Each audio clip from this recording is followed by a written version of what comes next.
So today we're gonna make the frozen Progurt berries. They're awesome because they're high in fiber and they're macro friendly. And this is everything that you're gonna need. You're gonna need a variety of berries. I like to use raspberries, blackberries. We're gonna try some blueberries today.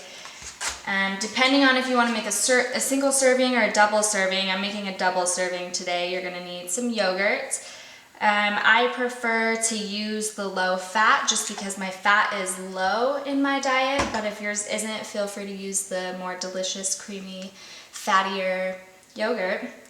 And then we have some protein powder, milk. You're gonna need a food scale because that's part of flexible dieting, and if it fits your macros, a Ziploc bag and a pan to put them on to freeze. So I lay them all out and I go and I scan all the barcodes. And you don't know roughly how many you're gonna use yet. And as far as the milk, I generally use almond milk. It's a little bit more macro friendly, but again, you can use whatever you have, and today we have milk. And the next step is to wash and weigh everything. So I like to weigh my berries not wet because obviously when they're wet, they're gonna weigh more and you're gonna get less food. So just be consistent whatever way you do it, but I just put the strainer on the scale. And I'm just writing these down on a notepad so that I can quickly go back and change these in MyFitnessPal. All right, now we're washing these. Meanwhile, you're gonna take your bowl and you're gonna dump these yogurts in here.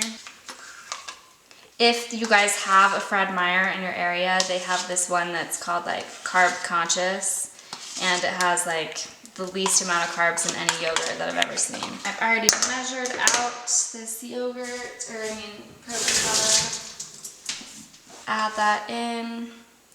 You don't need this to be super watery, but it just needs to be enough to cover the berries. So I like to use about 30 to 40 grams of milk.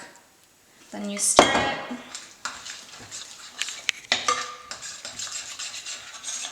Now you're gonna add the berries to it. And you can change the amount of berries depending on what you think. Like I might wanna add more berries right now. So now we're gonna go over here, and all I have a pan lined with wax paper, or you can use aluminum foil. I take them, plop them down. You're gonna put these in the freezer, and they take about 40 minutes to get completely hard. Feel free to snack on them at any point during that process because they're delicious either way. They store really well. You know, I've never been able to let them store past 2 days because I love them that much, but I'm pretty sure that they would store for a long time. And now these berries are gonna go in the freezer for roughly 40 minutes. They'll be frozen, but you can leave them in there as long as you want. Once they're frozen, I'm gonna transfer them to a Ziploc bag for storage. See you in 40 minutes.